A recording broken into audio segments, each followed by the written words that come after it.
Saya akan teruskan bincang-bincang kita minggu lalu karena ternyata calling things atau memanggil sesuatu yang sudah Tuhan janjikan itu penting sekali. Oleh karena itu kita baca dulu ayatnya. Calling things itu ada di mana? Roma pasal 4. Roma 4 ayat 17. Saya akan lanjutkan ini. Seperti ada tertulis, engkau telah kutetapkan menjadi bapa banyak bangsa, ini firman Tuhan kepada Abraham, di hadapan Allah yang kepadanya ia percaya, yaitu Allah yang satu, menghidupkan orang mati. Ini Allah kita ya, kita sudah dihidupkan, dan dia tidak berhenti di situ, dan yang menjadikan dengan firman-Nya apa yang tidak ada menjadi ada. Jadi ada dua hal, ini saya mau tekankan betul, setiap orang yang mengikut Kristus, orang Kristen, harus menjadi pengikut Allah. Kita nggak usah buka ayatnya, Efesus katakan jadilah pengikut Allah. Jadi dua hal yang harus kita lakukan. Kok harus Pak? Ya karena Allah yang melakukan di dalam kita. Ya, hidup, dan kedua, menjadikan dengan firman-Nya apa yang tidak ada menjadi ada. Bahasa Inggrisnya calling things, calling. Mengucapkan firman itu kita calling things. Jadi dua hal ini, kenapa harus dua hal? Supaya kita bukan hanya selamat masuk surga, tapi kita mendapatkan semua janji-janji Allah. Saya mau confirm ayat ini dengan Roma 10 ayat 10. Coba Roma 10 ayat 10. Karena dengan hati orang percaya dibenarkan. Orang kalau udah dibenarkan tuh hidup. Kebenaran di sini adalah natural Allah, righteousness.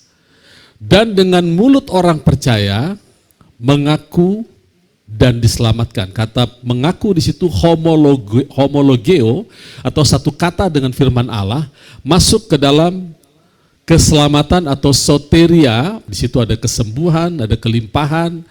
Jadi rupanya tidak cukup hanya dibenarkan untuk hidup di dunia ini. Ini saya tidak mempersulit ya, artinya emang caranya Allah seperti itu. Kita harus homologos dengan, atau satu kata, homologo, satu kata dengan Allah untuk mendapatkan semua janji-janji Tuhan. Ya, selalu dua hal ini. Terus ada orang bilang begini, Pak, sebetulnya itu Bapak udah masuk ke perbuatan. Iya, memang iman itu bekerja karena dia berbuat. Kalau bahasa Inggrisnya bilang, faith works because he is works. Faith works because faith works. Itu alasan. Kenapa harus berbuat? Karena iman itu bekerja. Iman itu sesuatu yang bekerja dalam diri kita. Makanya setelah dia hidup, dia melakukan banyak hal. Ini semua ada di seluruh Alkitab.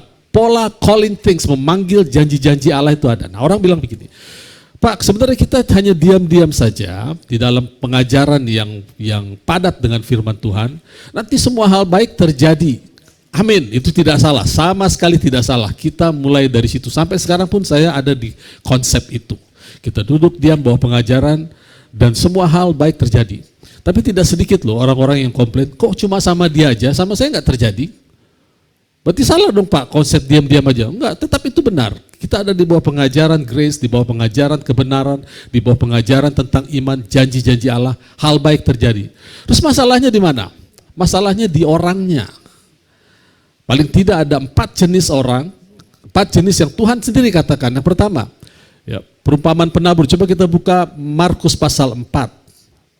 Markus pasalnya yang keempat, ayat 13 mulai ya. Karena semua menerima firman yang sama.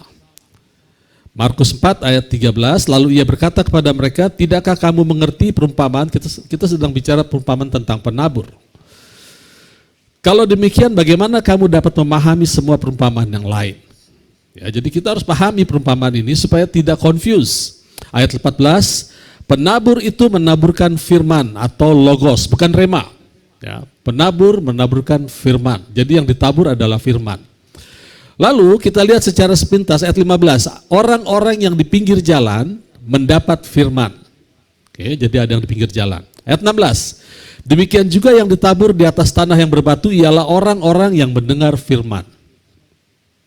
Ada 2 jenis ya, pertama di pinggir jalan, ini semua anak Tuhan saudara. Ini sedang bicara kerajaan Allah, di mana orang-orang ada dalam kerajaan Allah, tapi ada yang di pinggir jalan. Itu mereka yang dengar firman nggak ngerti, lalu sudah biarkan seperti itu aja, iblis mencuri. Lalu orang yang tanah berbatu itulah orang-orang yang mendengar firman, sama mendengar firman. Lalu kemudian ayat 18, yang lain ialah yang ditabur di tengah semak duri, itulah yang mendengar firman. Jadi semua dengar firman, saudara.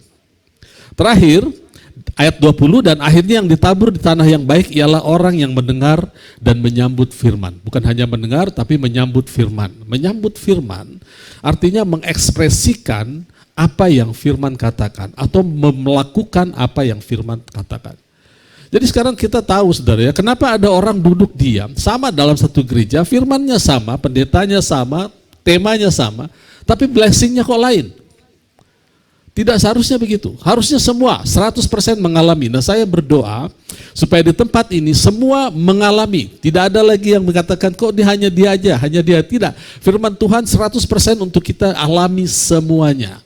Oleh karena itu kita harus hati-hati, perhatikan, karena ini adalah induk dari perumpamaan. Kalau kita tidak mengerti, maka kita akan menyalahkan Tuhan. Tuhanlah yang berbuat semua dalam hidup kita. Pada waktu beberapa kejadian musibah di negara ini, dari mulai sepak bola, terus kejadian hal-hal yang tidak enak, itu banyak orang mengatakan begini, kita bisa mereka-reka, salah si itu, salah si A, salah si B. Tapi di atas semua itu semua adalah kehendak Tuhan. Jahat ya. Gereja ditutup, tidak dapat izin di Cilegon. Kita semua bisa mereka-reka salah itu, tapi itu semua adalah kehendak Tuhan untuk mengajar kita bahwa gereja bukanlah gedung, tapi manusianya. Orang yang nutup gereja bukan Tuhan, Tuhan yang disalahin. Itu kehendak Tuhan katanya. Nah ini saudara, teologi-teologi inilah yang membuat iman kita menjadi mandek, saudara. Padahal sebetulnya masalahnya bukan di firman, masalahnya adalah yang mendengarkan. Ya, kita nggak tahu apa isi hati orang pada waktu mendengar sini semuanya, kita nggak tahu apa isi hati orang. Pada waktu firman itu siapa? Firman itu adalah Kristus, kan dibilang benih itu firman. Benih itu adalah firman, ditanam di tanah tidak punya otoritas, setuju ya? Yang punya otoritas firman. Firman akan demanding, akan meminta, menuntut tanah melakukan sesuatu supaya dia tumbuh. Tapi kalau tanahnya berbatu-batu, firman nggak mau. Kalau kita ingin tahu sifat benih itu, lihat Injil Matius, Markus, Lukas, Yohanes. Kita akan tahu sifat benih itu, benih yang ditabur. Sama persis dengan sifat Tuhan Yesus, sama persis dengan sifat Allah. Karena yang ditabur itu adalah benih perkataan Allah. Jadi kalau orang ditabur firman terus dengar, ya tapi zaman sekarang nggak seperti itu Pak. Zaman sekarang itu kita harus lihat bukan konteks, kita lihat suasananya. Udah firman udah nggak mau itu. Gitu ya. Jadi yang punya otoritas adalah benih itu. Kita harus tunduk sama otoritas itu. Kalau nggak mau tunduk, ya suka-suka benih lah. Benih bilang, ya sudah aku nggak mau tumbuh sama di tempat tanah seperti ini. Ya nggak tumbuh. Tapi apakah kita hilang keselamatan? Enggak, saudara. Karena kita sudah dibenarkan, dihidupkan. Tapi kita tidak mendapat soteria atau keselamatan. Itu sebabnya konsep calling things ini adalah konsep yang penting yang ada di seluruh bagian Alkitab dari perjanjian lama sampai perjanjian baru. Ada. Pada waktu Tuhan Yesus ada di bait Allah hari Sabat. Hari Sabat mereka hari Sabtu ya. Lalu ada orang yang tangannya lumpuh. Lalu Tuhan Yesus katakan, ulurkan tanganmu. Apa yang Tuhan Yesus lakukan sebetulnya? Dia calling things, memanggil sesuatu yang tidak ada. Orang yang lumpuh itu tidak bilang, kalau aku bisa ulurkan tanganku Tuhan, ngapain aku kesini? Pikir. Mungkin yang lumpuh bisa ngomong begitu. Yesus pikir. Tapi Yesus tidak seperti itu. Tuhan Yesus bilang, ulurkan tanganmu. Dia mengulurkan dan sembuh. Pada waktu saudara sanak keluarga dari Lazarus datang kepada Tuhan Yesus. Dia bilang, Tuhan, orang yang kau kasih Lazarus sedang sakit. Tuhan Yesus bilang itu tidak akan membawa kematian. Pada saat itu, banyak orang percaya bahwa Lazarus sudah mati. Lalu dia jalan, dia sengaja tinggal 1 hari lagi, 2 hari lagi. Kemudian dia jalan menuju rumah Lazarus. Muridnya tanya, Tuhan Yesus bilang, saudara kita Lazarus tidur. Kalau tidur nggak usah diganggu Tuhan, biarin aja nanti juga sehat. Tuhan Yesus sedang menjaga supaya perkataan, dia sedang mengajar sesuatu kepada gerejanya supaya jangan berkata sembarangan. Dia tahu sudah meninggal, tapi dia jaga. Tapi demi supaya dia mengerti, dia katakan Lazarus sudah mati. Tapi saya percaya di dalam benak Tuhan Yesus dia tetap katakan dia akan bangkit. Jadi kadang-kadang kita memang didesak untuk berbicara sesuatu yang tidak sama dengan firman Tuhan. Gak apa-apa kita katakan, tapi jaga hati dan perasaan kita, hati dan pikiran kita tetap pada janji Tuhan. Jangan mundur sedikit pun. Tuhan Yesus juga lakukan itu. Lazarus sudah mati. Sekarang kita ke sana untuk membangkitkan. Dan apa yang terjadi? Lazarus bangkit. Ya. Pada waktu Tuhan Yesus bersama murid-murid, ini masih di Markus 4 ya. Markus 4 itu ada cerita, Markus 4 ayat 39. Kita buka. Yesus dan murid-murid naik perahu, lalu angin ribut datang. Apa yang Yesus lakukan? Ini dia. Ia pun bangun menghardik angin itu dan berkata kepada danau itu, diam, tenanglah. Lalu angin itu reda dan danau itu menjadi teduh sekali. Tuhan Yesus juga melakukan calling things. Memanggil apa yang tidak ada menjadi ada. Buka di Mazmur 89 ayat 10. Kita akan buka. Mazmur 89 ayat 10. Tuhan Yesus tahu di Alkitab, di Mazmur itu ada kalimat seperti ini. Engkaulah yang memerintahkan kecongkakan laut pada waktu naik gelombang-gelombangnya, engkau juga yang meredakannya. Tuhan Yesus tahu. Kok Tuhan tahu? Dia yang tulis. Dia yang tahu. Dia calling things yang tidak ada menjadi ada. Makanya Bapak Ibu Saudara, belajar firman Tuhan itu sangat penting supaya kita tahu apa yang ada di dalam Alkitab dan kita memanggil berdasarkan apa yang Tuhan janjikan. Ya, makanya di 1 Korintus dikatakan bahwa Tuhan menjadikan semua yang tidak ada gunanya ini saudara, yang dianggap dunia tidak ada gunanya, hal yang disepelekan, itu dipakai Tuhan untuk meniadakan apa yang kelihatan. Jadi kalau yang kelihatan kan banyak ya, masalah, kemiskinan, sakit penyakit, itu tidak ada artinya dibandingkan Alkitab firman Tuhan. Dan di Roma pasal 12 dikatakan jangan berpikir lebih tinggi dari ukuran iman. Apa sih ukuran iman? Ini ukuran iman kita. Seberapa besar kita mengerti firman atau belajar firman, mengenal Allah, sebesar itulah ukuran ditambahkan kepada kita. Jadi kita tidak sekedar ikut-ikutan, tapi kita tahu bagaimana menjudge atau menghakimi keadaan berdasarkan firman Tuhan. Tuhan Yesus menghakimi keadaan. Pada waktu gelombang naik, dia ucapkan, diam, tenanglah, karena dia tahu tertulis dalam firman Tuhan. Dia calling things yang tidak ada, dia panggil untuk menjadi ada. Nah, sekarang Tuhan Yesus katakan, barang siapa percaya kepadaku, dia akan melakukan hal yang sama.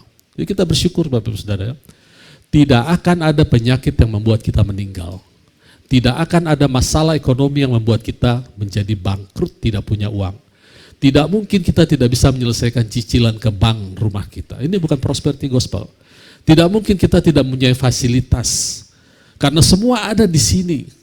Harta bangsa-bangsa akan ditambahkan. Cari kerajaan Allah, artinya belajar firman Tuhan. Semua yang dicari bangsa-bangsa akan ditambahkan. Tidak mungkin, menurut firman Tuhan, tidak mungkin kita akan meninggal di usia muda. Sekalipun meninggal usia muda nggak ada masalah, langsung ketemu Bapa di surga. Tapi Tuhan ingin kita lebih lama di tempat ini, di bumi ini untuk menghakimi bumi dengan keadilannya Allah. Bukan nyalahin bumi, menghakimi bumi. Sekarang kata-kata menghakimi itu sudah menjadi kata-kata klise. Kalau ada hamba Tuhan salah, terus kita kasih tahu, kok hamba Tuhan gitu ya? Jangan menghakimi. Kita disuruh menghakimi, judge setiap perkataan, judge setiap spirit. Nah sekarang saya ingin mengajak kita semua belajar tentang, tadi kita lihat di perjanjian baru, Tuhan Yesus sudah mengajarkan bagaimana kita harus berani memanggil semua janji-janji yang tertulis dalam Alkitab untuk kita ucapkan. Ya. Sekali lagi nanti orang akan bilang begini, udahlah Pak, firman Tuhan itu jangan cuma dihafalkan, diucapkan, dilakukan Pak. Nah biasanya orang-orang seperti ini nggak punya ide apa itu melakukan firman Tuhan. Minggu lalu saya sudah bawa ayatnya, keluarkan ayatnya. Ibrani pasal 1 ayat 3 mengatakan bahwa, bahasa Inggrisnya katakan Allah Kristus itu adalah the express image. Jadi imajinasi apa yang kita pikirkan diekspresikan oleh Kristus. Siapa Kristus? Firman Allah. Berarti express image adalah perkataan. Itu ya, express image adalah perkataan. Kita mengekspresikan image kita adalah perkataan. Satu-satunya cara mengekspresikan image adalah dengan perkataan. Saya ambil bukti satu lagi, Yohanes pasal 14. Yohanes pasal 14, ayatnya yang ke-10.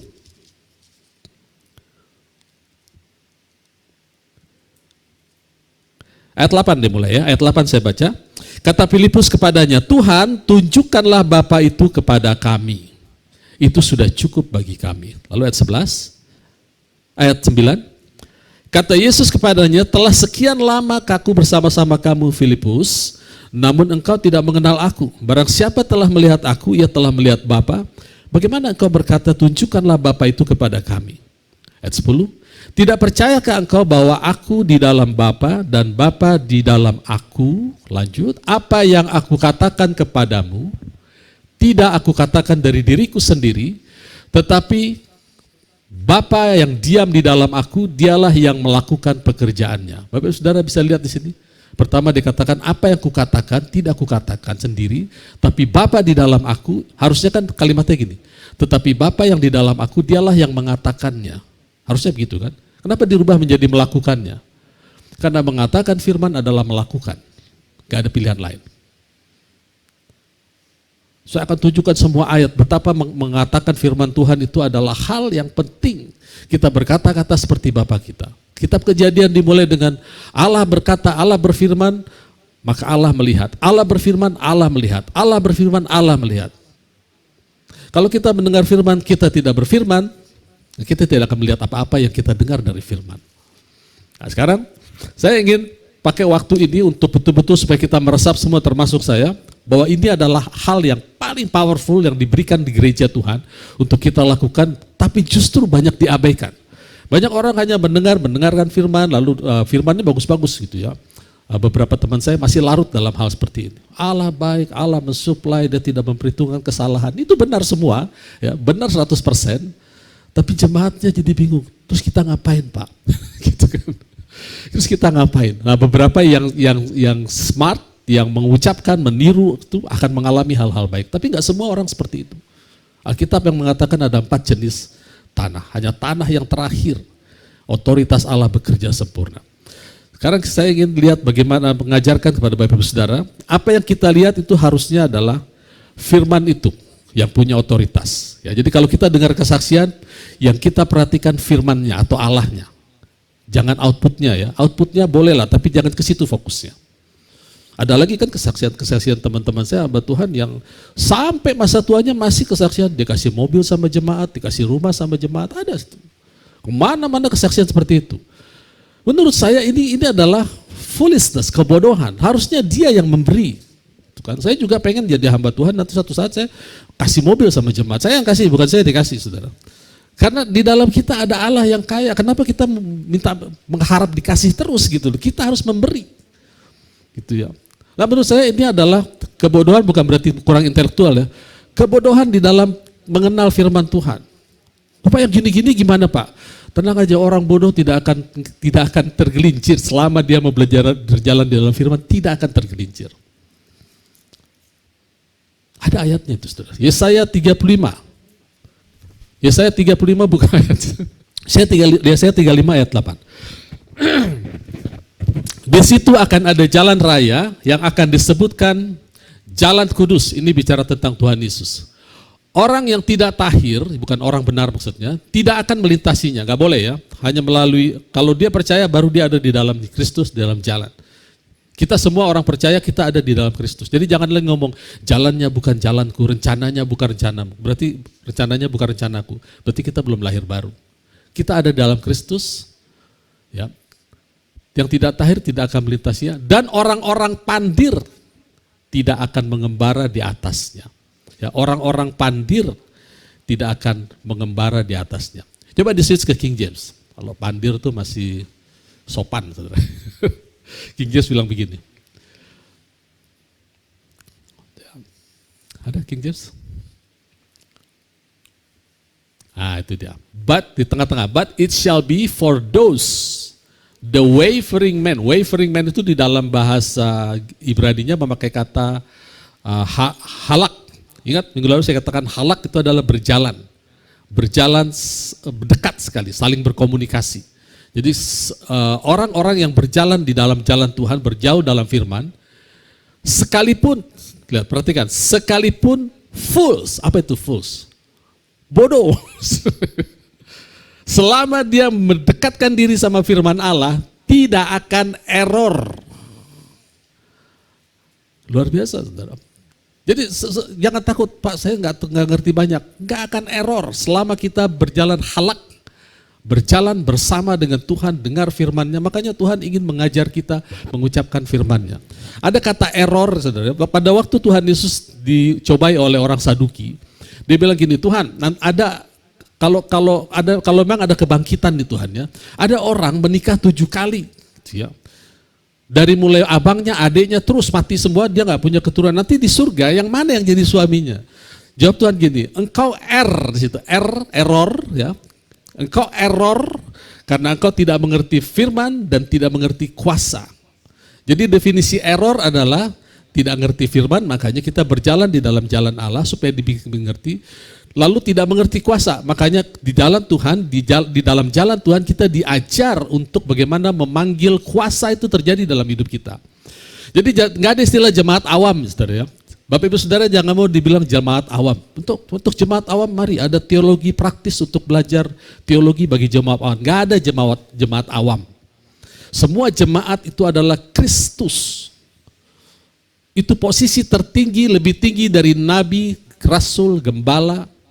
Atau jangan dibandingkan lah, rasul, nabi, gembala, pengajar itu adalah gift. Anak adalah posisi.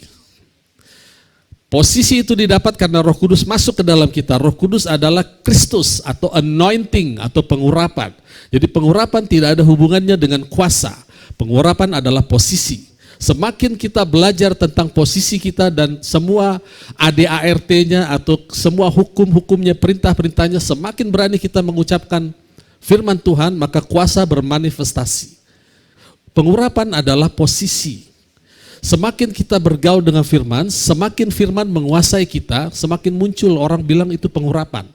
Pengurapannya semakin kelihatan. Tapi sebetulnya pengurapan kita semua sama, Kristus di dalam kita semua. Jadi seberapa besar kita mau dipakai Tuhan, ya seberapa besar kita mengeluarkan Tuhan dalam hidup kita. Itu aja pilihannya. Makanya posisi anak, posisi tertinggi. Saya tidak akan bosan mengingatkan, Allah menabur anak untuk menuai anak, bukan menuai gembala, menuai rasul, menuai nabi. Rasul, nabi, gembala adalah manifestasi Roh Kudus di dalam anak. Salah satu dari kita, kalau di tempat ini khususnya saya. Mengapa saya jadi gembala? Roh Kudus bermanifestasikan dirinya untuk mengajar kita anak-anak, termasuk anak yang ini, supaya unity in faith. Jadi kalau saya mengucapkan sesuatu yang tidak sama lagi dengan Roh Kudus, bisa dipastikan saya tidak lagi dalam posisi itu. Saya masuk politik, saya pasti akan mengatakan apa yang terjadi hiruk pikuk di politik. Sudah dipastikan saya bukan lagi gembala. Bukan. Tapi saya bisa menyerupai gembala. Ya. Tiap minggu pakai sini, pakai jas, pakai selendang, tapi perkataannya sudah politis semua. Itu namanya conform to the word, tidak transform. Ya, Roma pasal 12 ada 2 kata, confirm itu menyerupai. Ya. Seperti artis sekarang, banyak yang bisa impersonate, menyerupai. Kita bisa menyerupai Hansip. Pakai pakaian Hansip, kita serupa dengan Hansip. Pakai pakaian polisi, kita serupa dengan polisi. Tapi untuk menjadi anak Allah harus transform. Gak bisa menyerupai. Dan transform itu Allah yang melakukan. Oke, supaya tidak habis waktunya, Roma pasal 4. Roma pasal 4 ayat 20. Saya mau cerita soal Abraham. Ya. Tetapi terhadap janji Allah, ia tidak bimbang karena ketidakpercayaannya, malah ia diperkuat dalam imannya dan ia memuliakan Allah. Lihat kata kuncinya, jangan lihat Abrahamnya, lihat Allah, bagaimana Allah melakukan ini. Karena ternyata Abraham tidak percaya seperti yang Allah mau. Ya, Abraham tidak percaya seperti yang Allah mau. Pada waktu Abraham dipanggil keluar, kita buka Kejadian 12, Kejadian pasal 12, pada waktu Abraham dipanggil keluar, dijanjikan berkat, dia diberkati, ya. Lalu dia berbohong tentang istrinya dengan alasan, ya kalau kita lihat berkatnya, orang yang mengutuk dia akan dikutuk Allah. Tapi pada waktu dia di Mesir, alasannya begini, Kejadian 12 ayat 13, katakanlah bahwa engkau adikku, ia berkata kepada Sarah, supaya aku diperlakukan mereka dengan baik karena engkau, dan aku dibiarkan hidup oleh sebab engkau. Ayat 12-nya saya ya, ayat 12. Apabila orang Mesir melihat engkau, mereka akan berkata itu istrinya, jadi mereka akan membunuh aku, membiarkan engkau hidup. Jadi Abraham tidak percaya sepenuhnya kepada janji Allah. Ya. Oke, lanjut ya. Kemudian ayat 13, Allah mengurangi lagi, maaf bukan Abram, ya belum diganti namanya. Allah mengulangi lagi janjinya kepada Abram. Di situ terjadi Abram pengawal-pengawalnya atau hamba-hambanya berseteru dengan hamba-hamba Lot. Lalu mereka berpisah.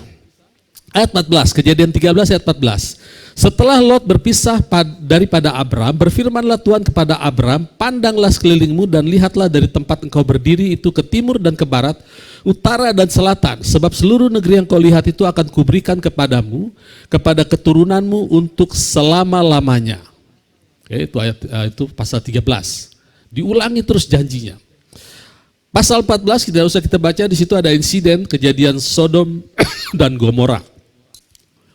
Tapi di situ yang kita bisa pelajari adalah Abram tetap percaya bahwa berkat yang dia terima bukan dari raja Sodom atau Gomora, tapi dari Allah.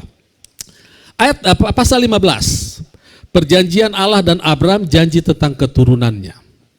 Ayat 1, kemudian datanglah firman Tuhan kepada Abram dalam satu penglihatan, jangan takut Abram, akulah perisaimu, upahmu akan sangat besar. Terus Abram menjawab, ya Tuhan Allah, apakah yang engkau berikan kepadaku karena aku akan meninggal dengan tidak mempunyai anak. Saya beritahu saudara bisa meninggal dalam keadaan percaya, dalam keadaan iman. Abraham melakukan ini. Aku bisa meninggal dengan tidak punya anak. Sudah dikatakan anakmu akan banyak, keturunan anakmu akan banyak. Dan Roma katakan imannya tidak pudar. Jadi dia percaya tapi double percayanya. Dia percaya janji Allah, tapi dia percaya juga dia meninggal, tidak punya anak. Kok bisa begitu ya? Nah ini yang kita pelajari saudara ya. Ini kita lihat sekarang bagaimana Allah begitu intens menghapuskan ingatan di kepalanya ini. Ini yang menghalangi berkatnya. Dan yang akan mewarisi rumahku ialah Eliezer orang Damsyik. Ada rencana lagi, Eliezer orang Damsyik.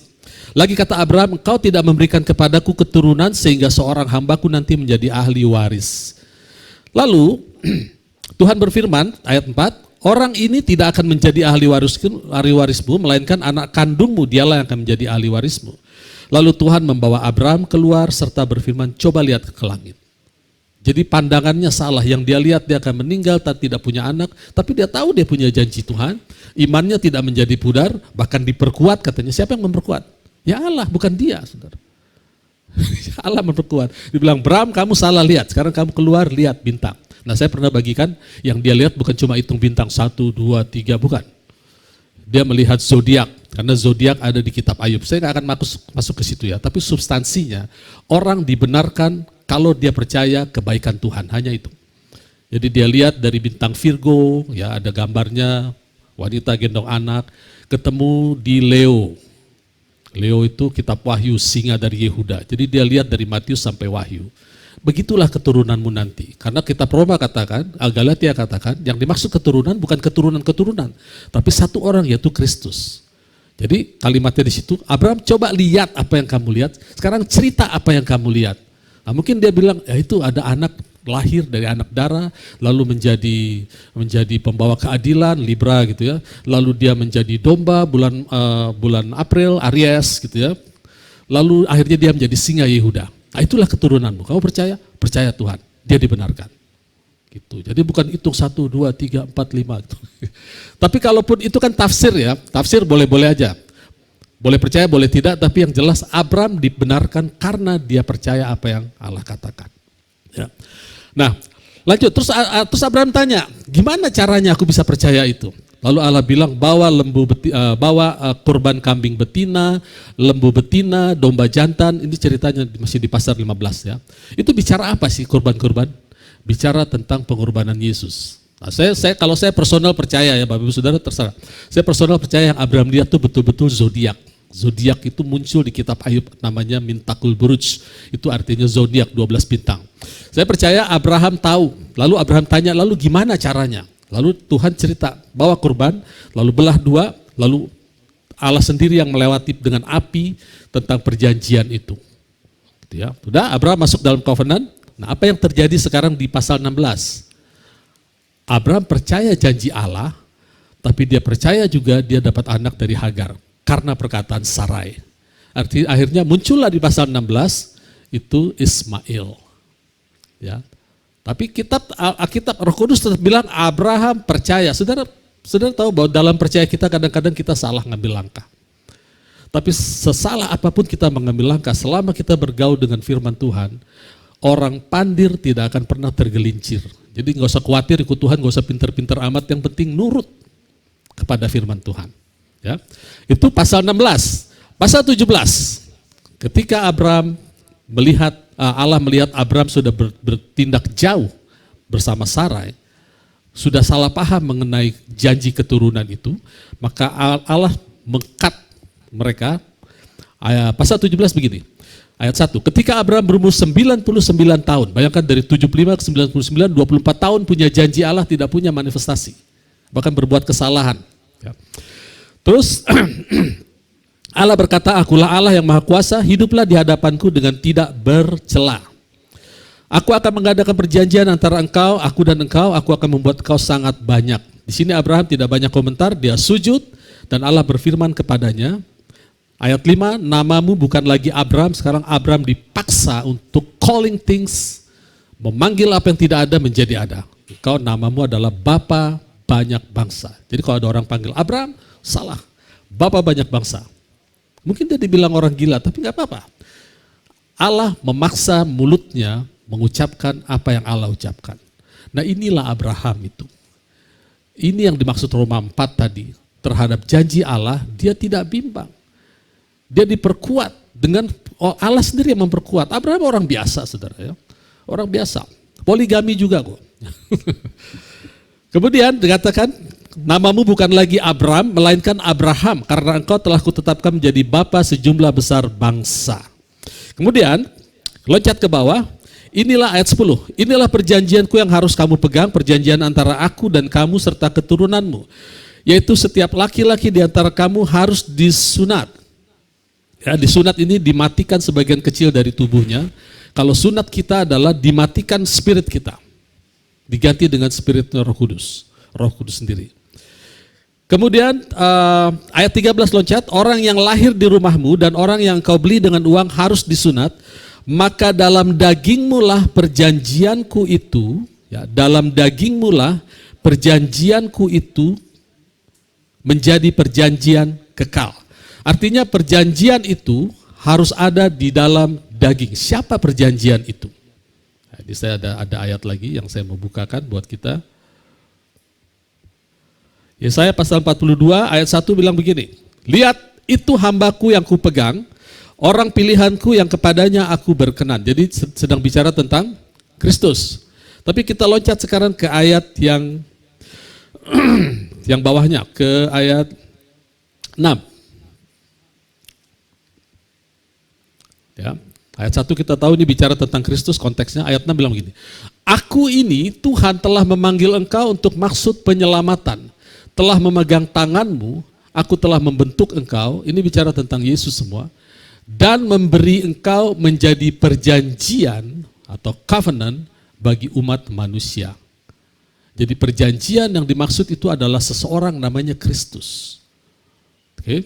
Kalau kita balik ke Kejadian pasal 17 tadi, Tuhan Allah berkata, ayat 17 ayat 13, orang yang lahir dalam rumahmu dan orang yang engkau beli dengan uang harus disunat, maka dalam dagingmu lah perjanjianku menjadi perjanjian kekal. Jadi maksud Tuhan mengubah mulut Abraham supaya memperkatakan apa yang Abraham katakan, supaya perjanjian atau Kristus ada di dalam daging dia. Sama sekarang juga begitu.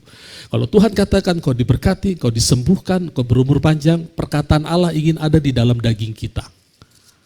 Bagaimana caranya? Dirubah mulut kita. Calling things, memanggil segala yang tidak kelihatan menjadi kelihatan. Kemudian ayat 15, selanjutnya Allah berfirman kepada Abraham, tentang istrimu Sarai, jangan lagi engkau menyebut dia Sarai. Sarai itu artinya princess, tuan putri. Tapi panggil dia Sarah. Ya, Sarah itulah namanya. Sarah itu artinya apa ya? Noble woman, wanita terhormat. Ini Allah mengimpute semua perkataan dia ke mulut Abraham dan Sarai itu supaya berubah hidupnya. Ya. Aku akan memberkati dia dan aku akan memberikan kepadamu seorang anak laki-laki. Ayat 18, kita lihat Abraham hebat ya. Allah yang berbuat semua. Ayat 18 bilang begini. Dan Abraham berkata kepada Allah, sekiranya Ismail diperkenankan hidup di hadapanmu. Saudara lihat itu? Masih aja tidak percaya. Jadi saudara jangan bilang, Pak kalau saya gak bisa kayak Abraham. Siapa yang bilang gak bisa? Confident kita bukan di sikap kita, bukan di attitude kita. Confident kita di firman Allah. Abraham masih ngeyel. Masih bilang, Tuhan Ismail aja lah. Tuhan jawab, enggak seperti itu. Ya. Lalu Abraham melakukan apa yang diperintahkan Allah, menyunatkan anaknya. Saya akan baca dengan cepat. Kejadian 18, Allah mengulangi lagi janji anak laki-laki kepada Abraham. Ya, di situ Allah datang sebelum menghancurkan Sodom dan Gomora. Lalu Allah bilang tahun depan kau akan dapat anak ini. Sekarang tadi Abraham yang tidak percaya, sekarang Sarah. Kejadian 18 ayat 12. Jadi tertawalah Sarah dalam hatinya, katanya akan birahikah aku setelah ku layu sedangkan tuanku sudah tua. Ya, saya akan tunjukkan saudara, Abraham dan Sarah manusia biasa, penuh penyangkalan, penuh ketidakpercayaan. Ya. Tapi terhadap janji Tuhan dia tidak bimbang.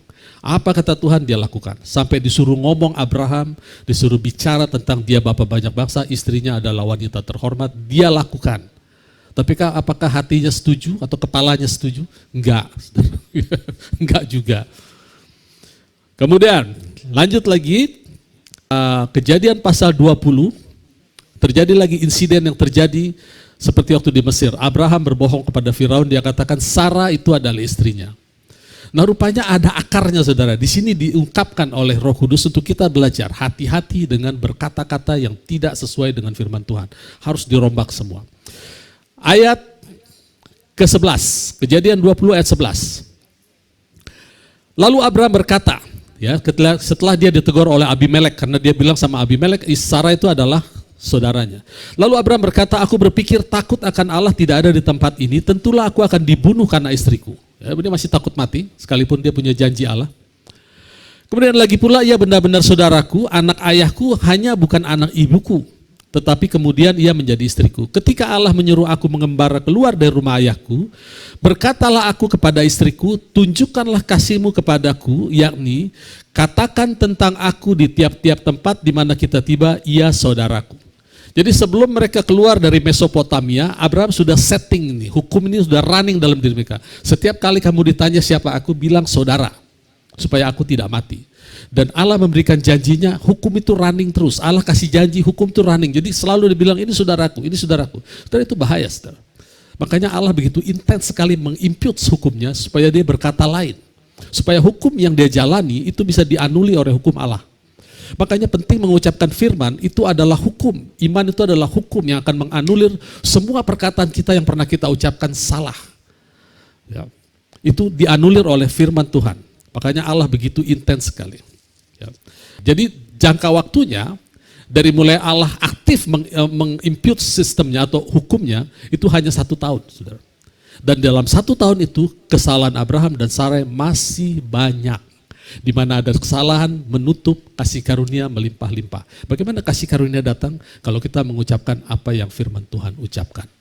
Jadi sekali lagi saudara, saya hanya meneguhkan apa yang kita pelajari minggu lalu, bahwa mengapa mengucapkan firman itu adalah sangat powerful, karena itu berarti kita membuat Allah menguasai seluruh bidang kehidupan kita. Hanya karena itu. Kita bisa punya janji Allah banyak, kita katakan punya iman. Abraham dalam keadaan beriman mengatakan, aku mati gak punya keturunan. Kita juga bisa berkata dalam keadaan beriman, walaupun kita percaya Allahku penyembuhku, tapi aku bisa mati karena penyakitku. Kita bisa lakukan itu.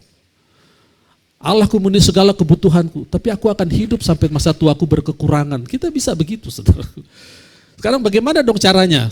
Supaya kita yang punya janji-janji Tuhan, kita punya iman, tapi kita mengalami manifestasi janji Tuhan. Gak ada cara lain.